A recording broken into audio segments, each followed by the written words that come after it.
दोस्तों, इस बात को ज़रा गौर से सुनिए। अगर आपका दिमाग आपके मन में ना हो तो आप क्या नहीं करोगे। जैसा आपका मन चाहेगा वैसा आप हर कुछ वो काम करोगे। आपने कभी ये महसूस किया है कि आपकी लड़ाई बाहर की दुनिया से नहीं बल्कि आपके खुद के मन से है। आपको पता है आपकी बुरी आदतें क्या हैं? कुछ सीखने का मन नहीं करता, ना ही कुछ नया करने का मन करता है और ना ही किसी काम में मन लगता है। तभी तो हमारे गौतम बुद्ध ने कहा है कि अपने मन को कंट्रोल करने के लिए अपना मन होना शक्तिशाली बहुत ज़रूरी है। आपको बहुत जल्दी बात बात पर गुस्सा आ जाता है, आपका मन भटक जाता है और किसी भी काम में आपका मन बिल्कुल भी नहीं लगता है और ना ही ये सोचता है कि हमें क्या करना चाहिए और क्या नहीं। अगर आपको गुस्सा आ गया तो आप सब भूल जाते हैं, सिर्फ़ और सिर्फ आपको गुस्सा आता रहता है और आप अपने आप को कंट्रोल नहीं कर पाते हैं कि आखिर हम गुस्से में आकर क्या कर रहे हैं।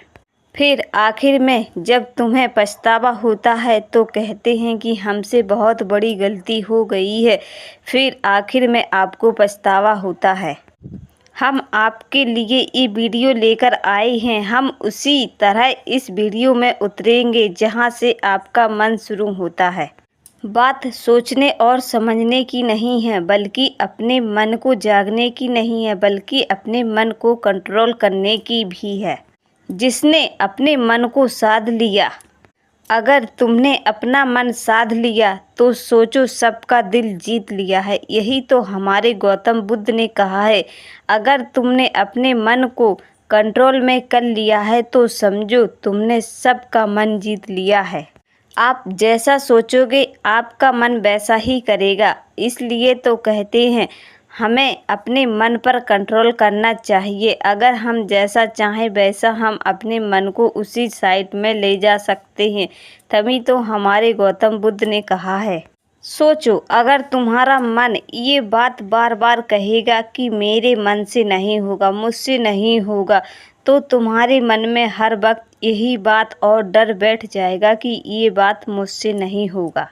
अगर आप ऐसा ही सोचते रहेंगे कि ये सब हमसे नहीं होगा तो एक दिन आपका मन, आपकी सोच बन जाएगी कि ये आखिर तुमसे नहीं होगा। क्योंकि हम हर वक्त अपने मन में जो बात सोचते हैं तो धीरे धीरे करके वो बात एकदम सत्य हो जाती है और हमारा मन वही सोचने लगता है कि आखिर हमसे ये बात क्यों नहीं हो रही है। और इसलिए हम अपने मन से बहुत परेशान रहने लगते हैं। तो दोस्तों, आपको ये समझना बहुत ज़रूरी है कि जैसा आपका मन चाहता है वैसा आपको करना है, लेकिन आपको ज़्यादा नहीं सोचना है। अगर ज़्यादा सोचोगे तो आप अपने मन को काबू नहीं कर पाओगे। अगर आपने अपना दिमाग कंट्रोल कर लिया तो सबसे शक्तिशाली और कोई नहीं बल्कि तुम हो जाओगे और तुम्हारे साथ पूरा दुनिया होगा। दोस्तों, इस कहानी को सुनोगे तो आपका दिमाग ज़रूर शांत हो जाएगा। क्योंकि सावन का महीना था और चारों ओर हरियाली थी और एक पड़ोसी के गांव में गौतम बुद्ध विराजमान थे और एक गांव में बहुत ही गरीब आदमी रहता था और गौतम बुद्ध हर रोज़ एक चौराहे पे बैठकर अपनी कहानी सुनाया करते थे और वो गरीब इंसान भी गौतम बुद्ध की कहानी रोज़ सुनने आया करता था और गौतम बुद्ध अपने रहस्य के बारे में कुछ लोगों को जानकारी देते थे। गौतम बुद्ध इस प्रकार से वातावरण करते थे कि जैसे जल की कोई शीतल धारा हो और गांव वाले लोग तो गौतम बुद्ध की ऐसी बातें कर सुनते थे और अपना गांव के लोग अपना काम छोड़कर भी आ जाते थे और गौतम बुद्ध की बातें सुनने के लिए। सबको गौतम बुद्ध की बातें बहुत ही अच्छी और सुंदर विचार वालों लगती थीं। इसलिए हर कोई गौतम बुद्ध की बातें सुनकर और वहीं पर बैठकर विचार करता था। हर रोज़ गौतम बुद्ध की बातें हर कोई सुनने आता था अपना काम छोड़ छोड़ के।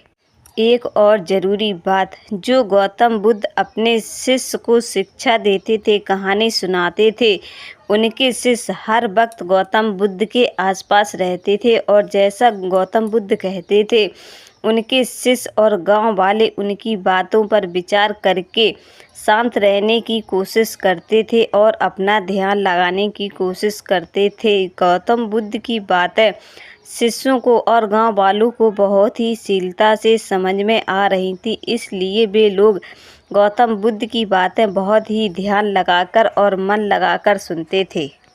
लेकिन गौतम बुद्ध की बातें सुनकर एक दिन एक आदमी ऐसा था, उन आदमियों को जो गौतम बुद्ध की बातें उसे बिल्कुल भी अच्छी नहीं लगती थीं। जब उसने एक दिन सबके सामने गौतम बुद्ध से कहा कि हम आपकी बातों पर यकीन कैसे करें, जो आप कह रहे हैं वो एकदम सत्य वचन है, क्योंकि आपको पता है हर चमकती हुई चीज़ सोना नहीं होती, इसलिए जो आप कह रहे हैं वो बात हर कोई सत्य नहीं हो सकती है।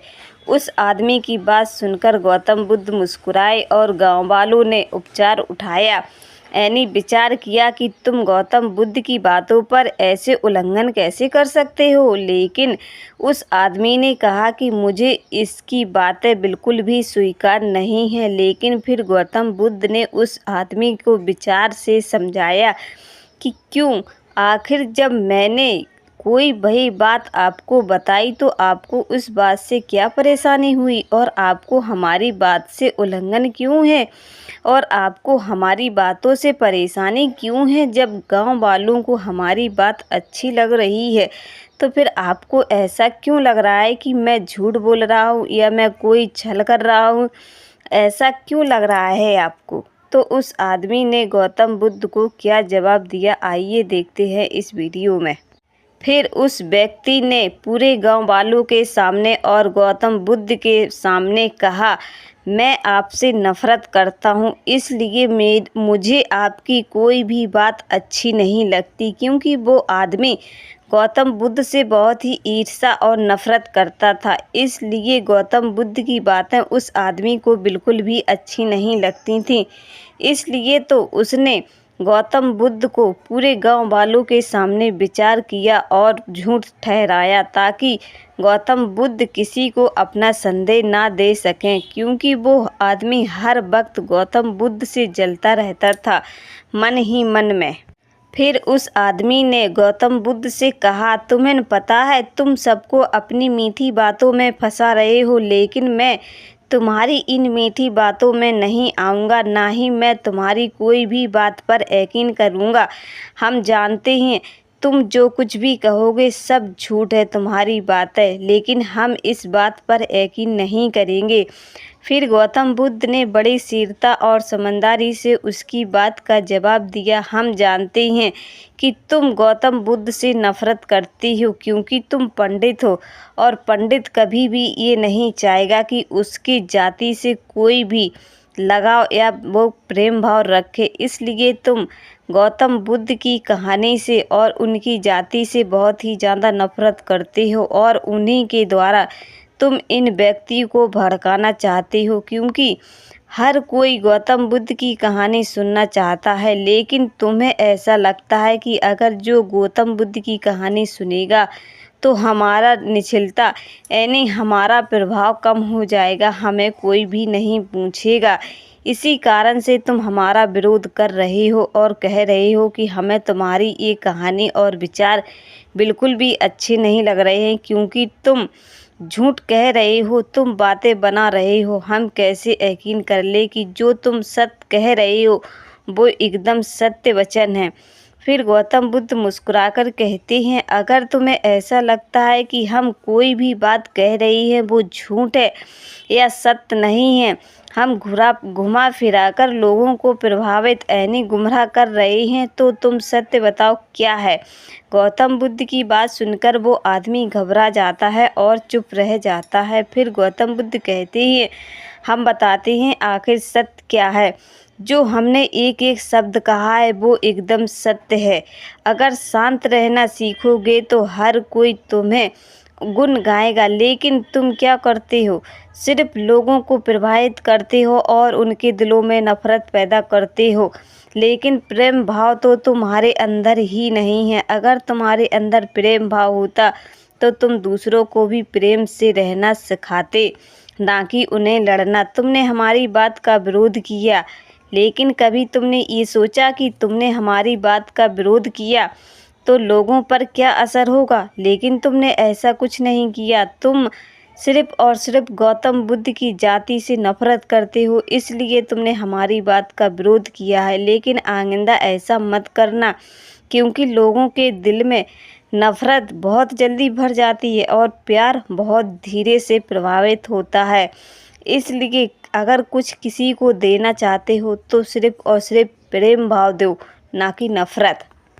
दोस्तों, आपको हमारी ये कहानी कैसी लगी? अगर आपको हमारी ये कहानी पसंद आए तो प्लीज़ हमारे चैनल को लाइक और सब्सक्राइब करें और कमेंट करके ज़रूर बताएं कि आपको हमारी ये कहानी कैसी लगी। फिर हमारे गौतम बुद्ध ने अपने शिष्य से लाखों करोड़ों की एक बात बताई है, अगर हम बुरा सोचेंगे तो हम बुरा ही बनेंगे और दुख हमारे जीवन में साया की तरह चलेगा।